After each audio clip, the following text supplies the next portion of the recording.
Катубио скитальцы, меня зовут Мафишер, и вы держите в руках очередную потерянную голозапись по полной истории мира Fallout, его убежищ, поселений и фракций.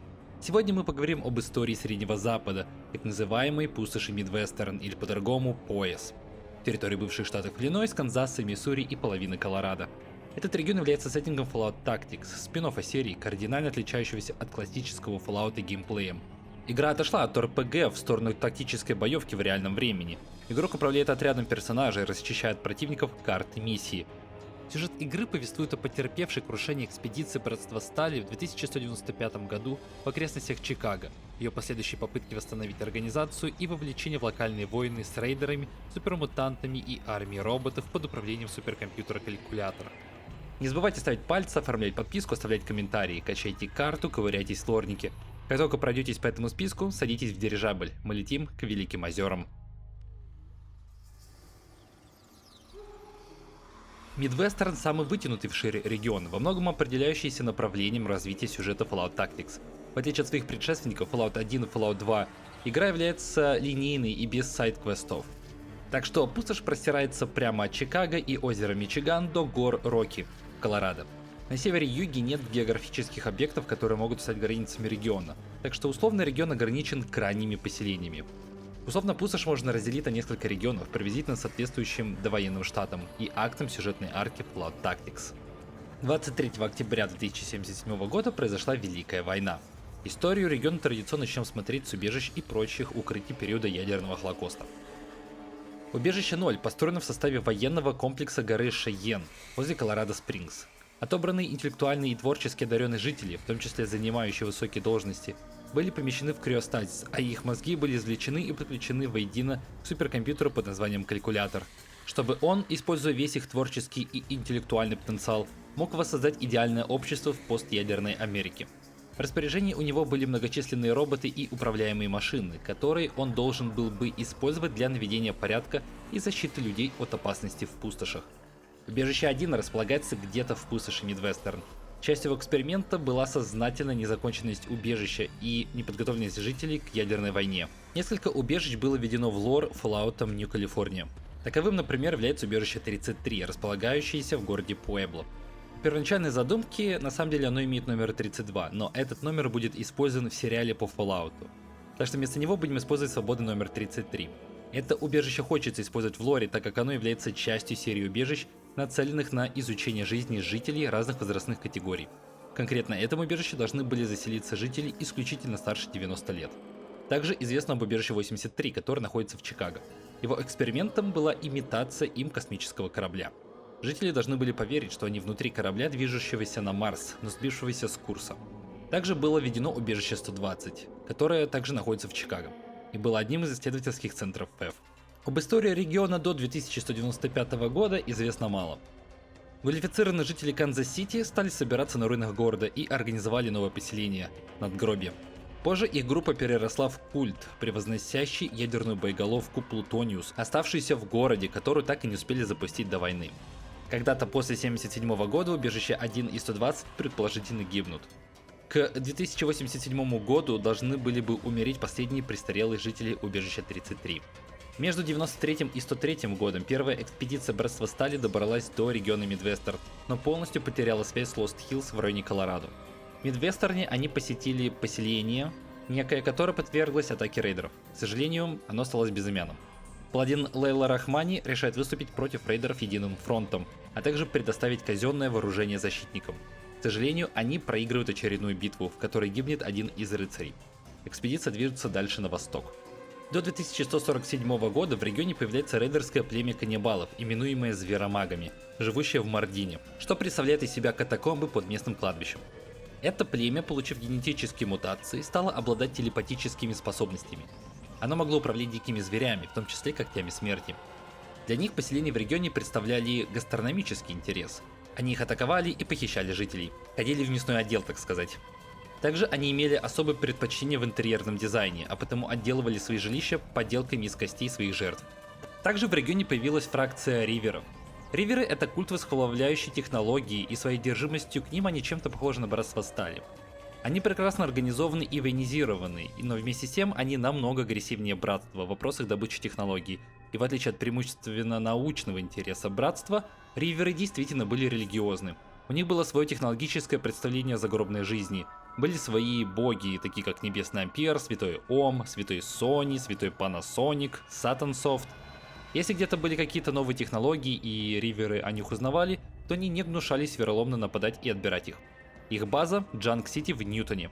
Мирные племена Грязная Гавань и Лес Браминов появляются в окрестностях Чикаго. Грязная Гавань хоть и является достаточно цивилизованным племенем, но верит в астрологию и поклоняется рогу Брамина. Лес Браминов еще дальше ушел в религиозном поклонении парнокопытным и создал свой пантеон, состоящий из таких богов, как Божественный Брамин Судьбы, Божественный Брамин Смерти, Божественный Брамин Самогона и других. Было еще племя Вачуту в Пиории, которое поклонялось ядерным батареям. Оно испытывало постоянные трудности с тараканами и другими тварями, поселившимися в тоннелях под ангаром, ставшим домом племени. Мы принимаем, что фракции появились минимум лет 50 назад, то есть до 2147 года, исходя из возраста отдельных представителей фракций. До 2171 года появляется поселение Эпплтон, жители которого постоянно устраивают всякие состязания, например, по метанию копья или лепешки брамина.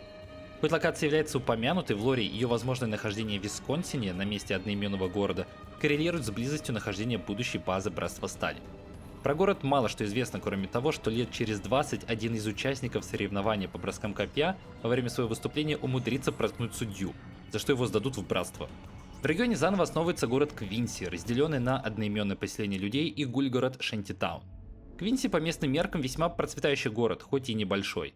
Близость к реке Миссисипи помогала сельским хозяйствам, а люди и гули сумели ужиться, помогая друг другу в обороне. Оно образовалось как минимум лет за 20 до событий Fallout Tactics, что соответствует возрасту дочери мэра, которая помнит время детских игр с мертвяками. Также до 177-го появляется город Джанкшн-Сити. До 2195 года в регионе формируются рейдерские банды О'Райли из Фрипорта, Гаргантуа из Кладбища Дьявола, Джесси Гомера из Рок-Фоллс и братьев Маркс в окрестностях Квинси. Также в регионе живы поселения Макомб, Грейт Бенд, Колдвотер и Спрингфилд на месте одноименных довоенных городов. В пустошь приходят мигрирующие супермутанты под лидерством Гаморина, которые основывают базу в городе Ассеола. Предтечей крупного военного конфликта, в который оказываются вовлеченными все вышеперечисленные поселения и фракции, является политический кризис внутри головного отделения Братства Стали в Калифорнии. После поражения Мастера в 2162 году в кругах Братства стали развиваться оппозиционные на тот момент идеи. Часть Братства чувствовала необходимость снимать изоляцию и начинать принимать в свои ряды людей из пустошей, как Братство делало лет за 20 до войны, и как поступило по отношению к выходцу из убежища 13. Тем более, в противостоянии с Мастером Братство понесло потери.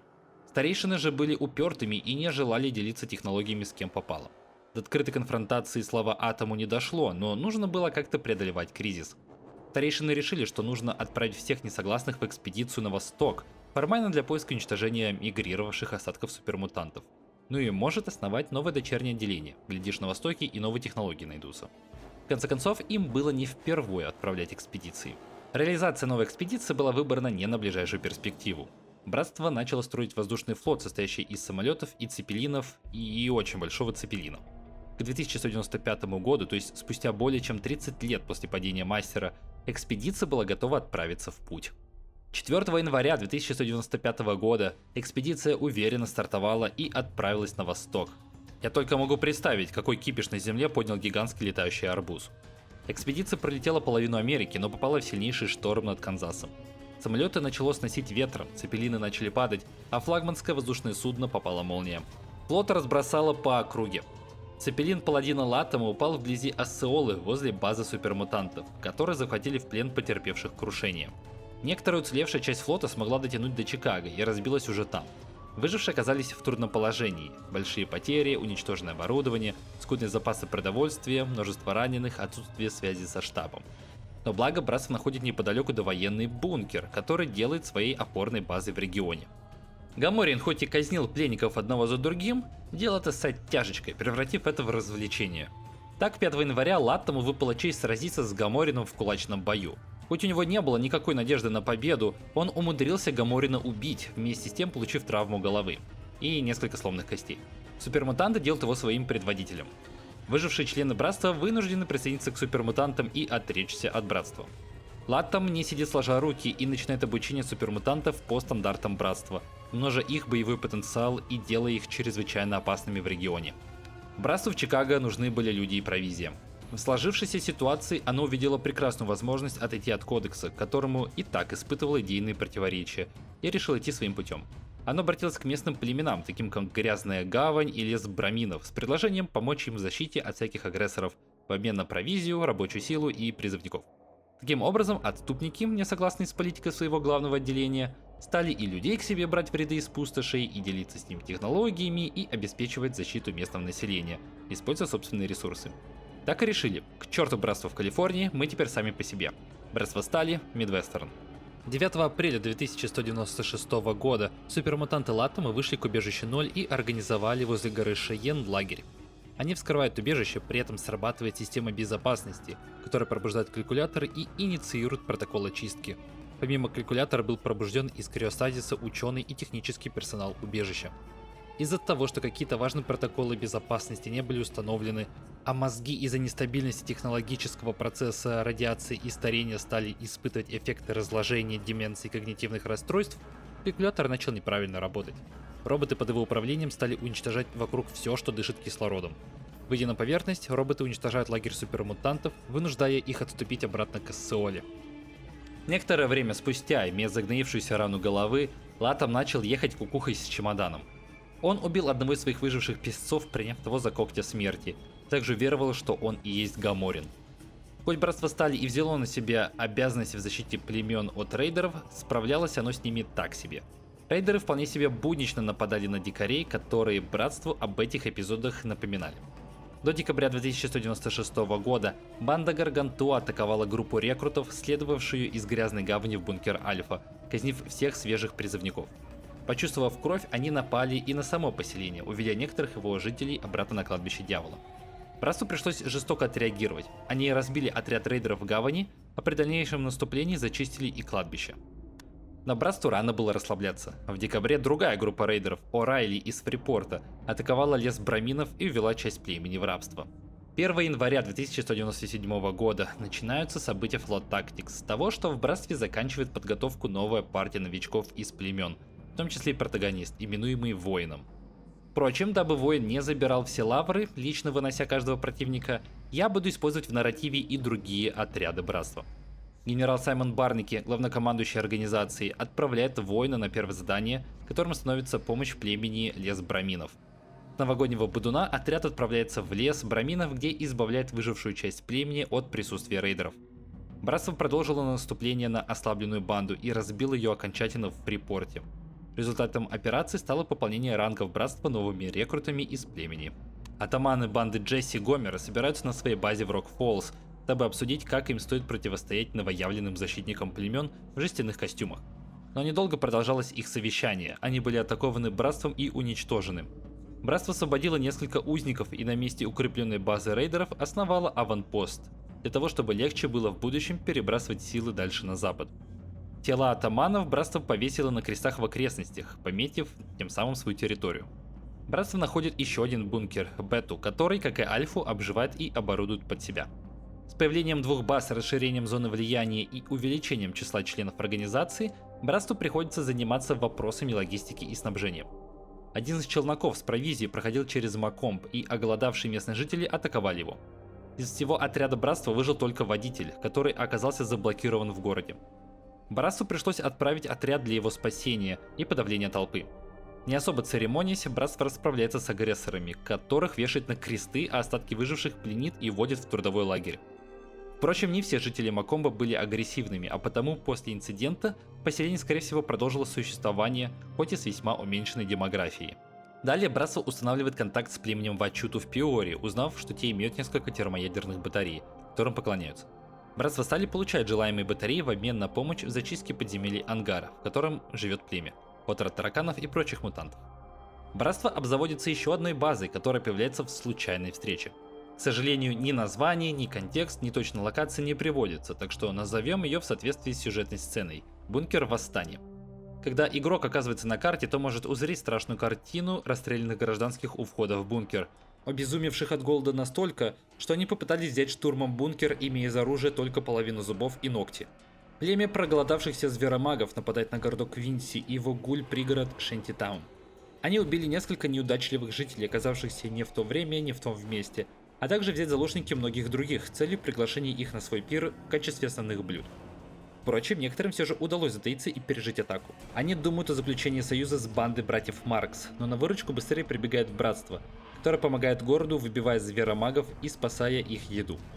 Большое значение в битве сыграли гули, огнем поддержавшие защитников. За спасение дочерей мэр города соглашается присоединить поселение к расширяющемуся братству, а некоторые гули вступили в отряды.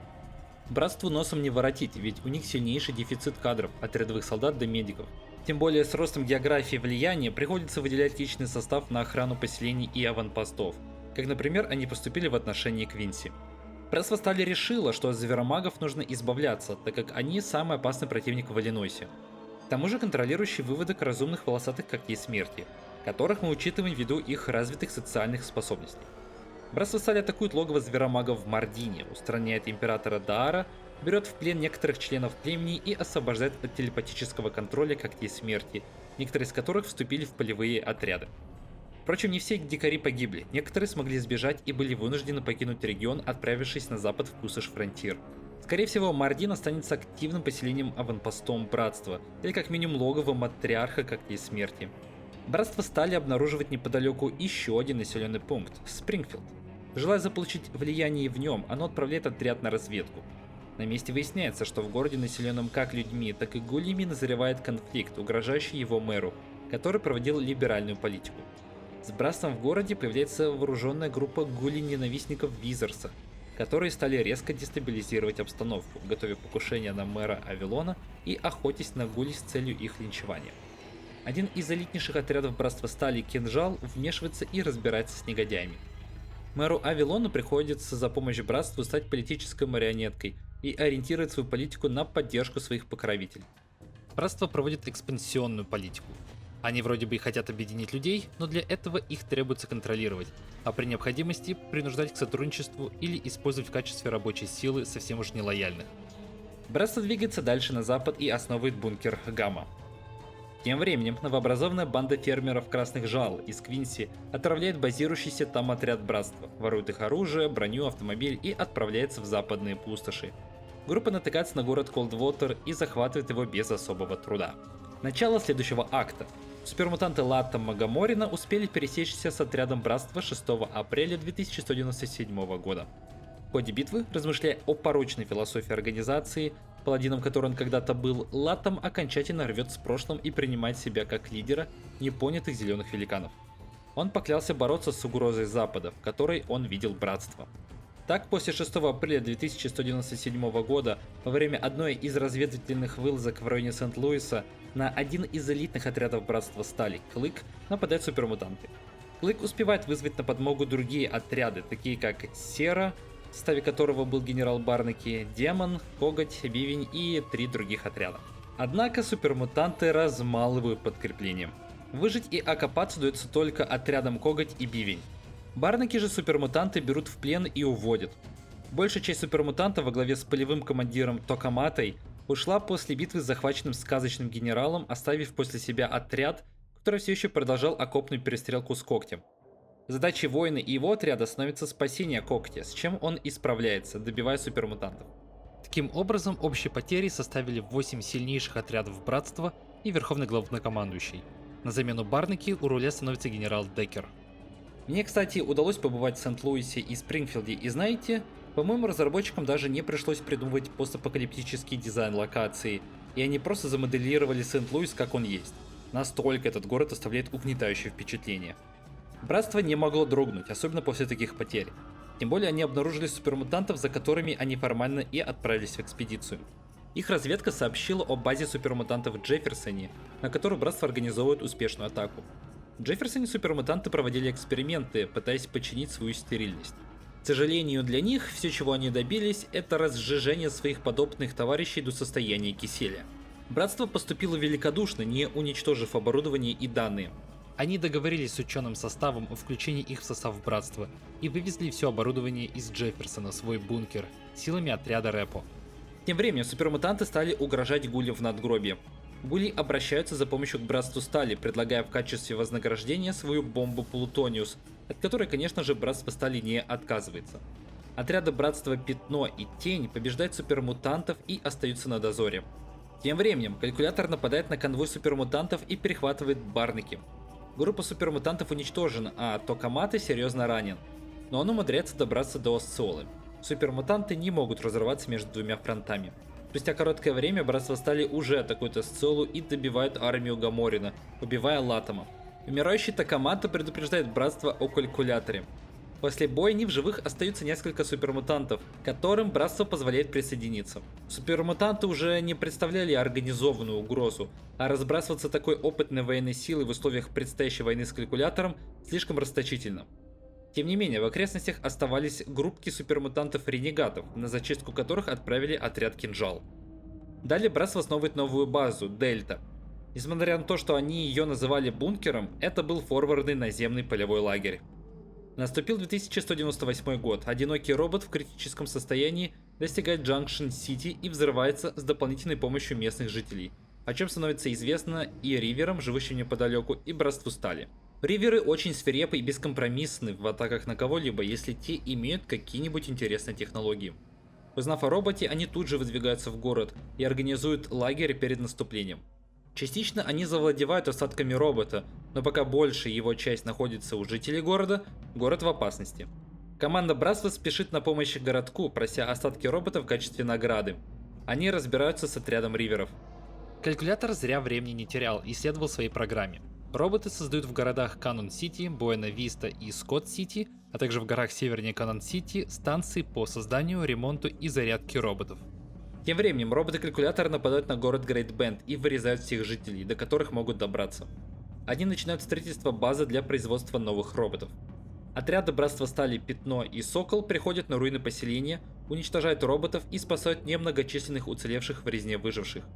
Так-то Братство бывало в Грейт Бенде до его гибели. В частности, отряд Копье, полный состав которого обслуживала 60-летняя проститутка по корпоративной скидке. До Братства доходит информация о рейдерах, которые отравили отряд в Квинси. Братство узнает, что группа Красных Жал с награбленным обосновалась в Колдвотере. Так как группа Красных Жал была весьма многочисленна, прежде чем произвести штурм, Братство задействовало отряд Урбан, занимающийся преимущественно тайной разведкой, прикрываясь торговцами. Получив достаточно данных для эффективного планирования штурма, Братство освобождает город, расправившись с бандой и вернув себе свое имущество. Тела рейдеров были доставлены обратно в Квинси и повешены на крестах в назидание тем, кто думает также попытать удачу. Более того, члены их семей были отправлены в ГУЛАГ. Я не понимаю, почему Братство Стали, Мидвестер и Легион Цезаря с их любовью к распятиям не стали лучшими друзьями. Они бы могли в Денвере организовать тематическую выставку или что-нибудь типа того. Пока Братство Стали разбиралось с Красными Жалами, Калькулятор нападает на базу Риверов в Ньютоне. Один из скаутов Риверов, не видя других вариантов, приходит на базу к Братству и просит о помощи в спасении остатков группы. Братство было бы и радо факту, что одни враги уничтожают других, но скаут за спасение высокопоставленных членов обещает устройство ЕМП, которое могло бы отключать роботов. Это было слишком заманчивым предложением для Братства Стали, особенно при наличии собственного открытого фронта с Калькулятором. Братство приходит на выручку и спасает остатки Риверов, но, получив ЕМП, особо с ними не церемонится. Спасенных в трудовые лагеря, но некоторых достаточно хороших бойцов в отряды Братства. С устранением Риверов Братство Стали может сконцентрироваться на последнем оставшемся антагонисте региона – Калькуляторе. Оно основывает новый полевой лагерь – бункер Эпсилон. Боже, почему не называть свои полевые лагеря бункерами-то? В общем, под предводительством Деккера Братство планирует и реализует успешные атаки против армии роботов. Они посылают отряд на станцию ремонта роботов в городе Кэнон-Сити, который отключают. Также они захватывают данные и узнают о местонахождении убежища 0. К северо-западу от города располагалась еще парочка ремонтных станций, на которых совершили нападение отряды Кинжал и Бивень. Далее Братство совершает атаку на город Буэна-Виста, в котором располагается реактор, обеспечивающий энергией армию Калькулятора. С потерей одного из отрядов, Грааля, Братство Стали его отключает тоже. Предпоследней остановкой Братства становится Скотт-Сити, тюрьма и фабрика роботов из людей. Там Братство Стали находит обезглавленное тело Барники. Уничтожив Скотт-Сити бойню и спася нескольких еще живых людей, Братство Стали отправляется в убежище 0. Исследовательский отряд Репо находит в округе сотни тел с изъятыми мозгами, которые калькулятор использовал для сбора информации.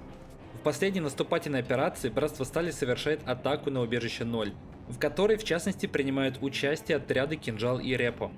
Братство Стали взрывает гермоворота комплекса горы Шиен, используя Плутониус, предоставленный гулями в надгробие. Отряд Репо подготовил бомбу к детонации, а для ее транспортировки Братство задействовало узников-зверомагов, которые получили в процессе сильное облучение. Пробиваясь через армию роботов, Братство Стали добирается до калькулятора, окруженного мозгами в банках, и встречает Барники, вернее киборга с его мозгами и глазами. Калькулятор все это время получал информацию о Братстве Стали, используя мозг Барники. Частично в нем все еще оставалось самосознание, и воину удается до него достучаться. Наступает конец игры, и на выборы есть несколько концовок. Согласно Fallout 3, наиболее приближенной к понятию канона будет концовка, связанная с уничтожением калькулятора. Убежище 0, тем не менее, становится главной военной базой фракции. Не имея более серьезных врагов, Братство входит в мирное русло жизни. Оно начинает развивать инфраструктуру, основывает торговые пути, внедряет технологии в мирную жизнь, организовывает безопасность региона, устанавливает законы, связывает между собой поселения. Также Братство проводит политику единения, искореняя ксенофобию по отношению к гулям и супермутантам. По сути, Братство устанавливает собственное государство на всей территории Мидвеста. Другие концовки потребуют пожертвования мозга воина или Барники для сохранения работоспособности калькулятора. Если мозг жертвует Барники, то начинается преследование гулей и супермутантов. Образуется позиционное движение армии освобождения мутантов, которые, впрочем, Братство изгоняет из региона. Если воин жертвует свой мозг, имея хорошую карму, то в целом концовка повторяет каноничную, только теперь у Братства появляется собственная армия роботов. Если же воин имеет плохую карму, то же он в качестве калькулятора подминает под себя Братство и готовит его к нападению на материнскую организацию в Калифорнии, чего точно не произошло. С высокой долей вероятности можно сказать, что форвардные лагеря Дельта и Эпсилон после завершения экспансии на запад были упразднены. Также я не думаю, что рейдеры братьев Маркс пожелают продолжать свои шалости, видя все эти трупы на крестах в Квинсе. Вообще, в концовке игры разработчики щедро поделились картой территории Братства Стали с указанием местоположения их аванпостов. Но, разумеется, нельзя так просто взять и сделать карту для концовки, открыв игровую карту на соседнем экране. Локации на карте концовки абсолютно не бьются с игровыми локациями. Даже очертания рек и озер совершенно разные. Это просто плевок нам в душу. Лучшее, что мы можем сделать, скомкать карту и выбросить ее в корзину на рабочем столе.